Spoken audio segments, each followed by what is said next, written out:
This is my video on whether the Microsoft Lumia 950 is still worth owning in 2018, despite being an end-of-line 2016 phone with no real current support for it. So, we'll start by looking at the interface. Now, the interface is pretty darn good. It runs on Windows 10, it's fairly intuitive, you can see here. And what you've got quite a lot of your standard apps here in alphabetical order, so really easy to find. In some ways very similar to the Android system.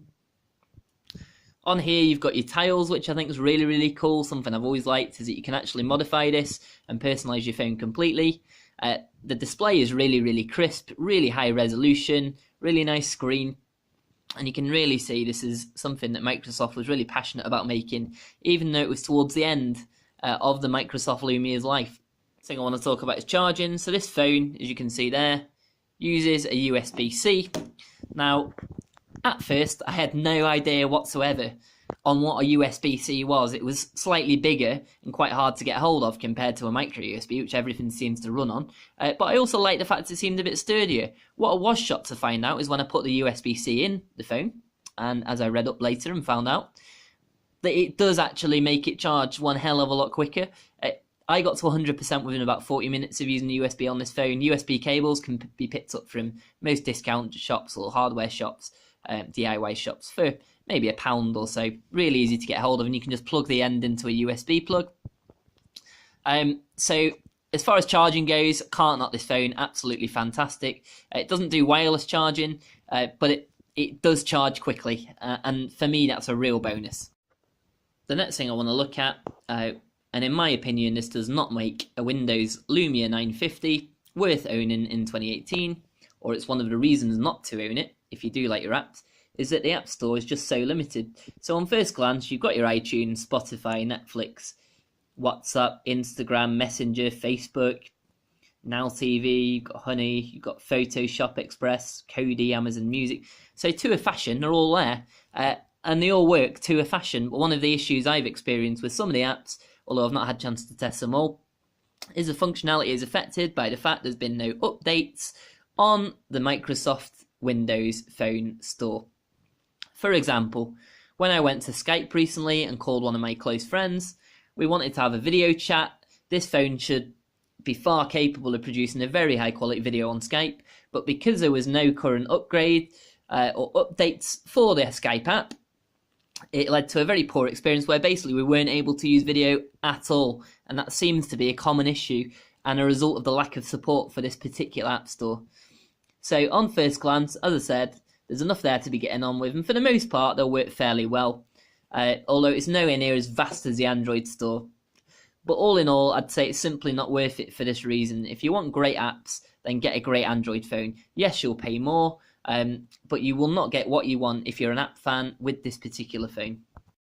The next thing I want to look at is the camera. Now I'm actually filming on a Huawei here, which is around 1080p, although the camera is nowhere near as vibrant and crisp and high definition as this particular camera. So we've got a triple flash on the lens there, which allows for some really great photography in some darker scenes. We've got a Carl Zeiss lens, which I hear, as I say, I'm no expert on this, but it really is a benchmark in smartphone photography.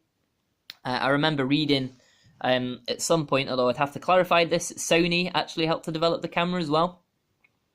It's 20 megapixels, which is really healthy for a smartphone. On the front, we've got a 5 megapixel selfie camera. And the best thing for me to do now is to show you a few quick snaps taken with this photo, but we will have to move to the other phone. And also, we're going to get some video footage. Hi, so you're now looking at me through the lens of the Lumia 950. What can I say about this camera? I mean, it's absolutely incredible for a smartphone. It records in 4K, for starters. And 4K is at 30 frames a second, so okay, maybe not as capable of some of the modern phones, but for what is essentially now a £100 phone, you'd be paying about £500 or £600 for something equivalent. The camera at 1080p runs at 60 frames a second, which is really good. It's something you won't see on a lot of budget phones. I mean, this phone is technically a budget phone now because it's so affordable.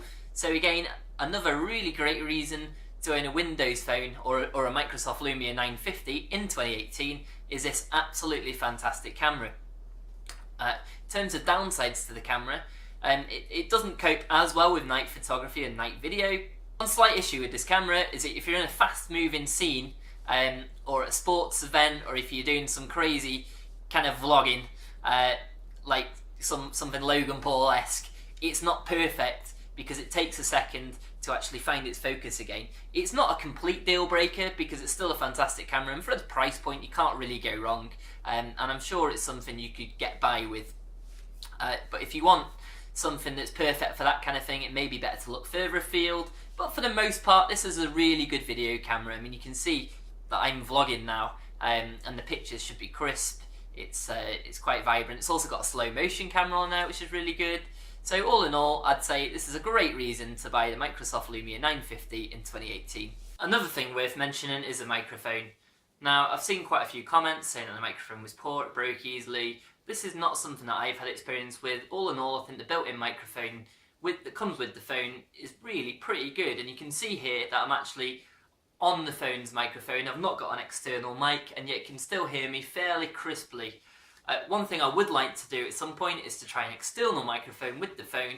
I do still have to pick up an external mic, and I will be updating this in the comment section below, so if you subscribe you'll find out soon enough if it works in fact with an external mic. There's a few that I've got in mind. Obviously if we can get that to work, that would be fantastic, and we'll even do a video vlog on how you can make that happen basically. Thanks for watching. This has been the Elliot Joe Show. I'm no phone expert, but this was such a good little phone and such a good buy, very easy to pick up on eBay. I just felt it was well worth the 5 or 6 minute review time. And there's a lot of people out there who may be wondering whether it's even worth getting one of these phones anymore. The answer is yes, absolutely, just not for the apps. If you're an app person, stay well away. If you're into videography, if you're into YouTubing, if you're into cameras in general, buy this phone. It's absolutely fantastic. I mean, other than that, it's a phone, it texts, it calls, and it's just a really good portable camera. And those are the reasons to own this phone in 2018.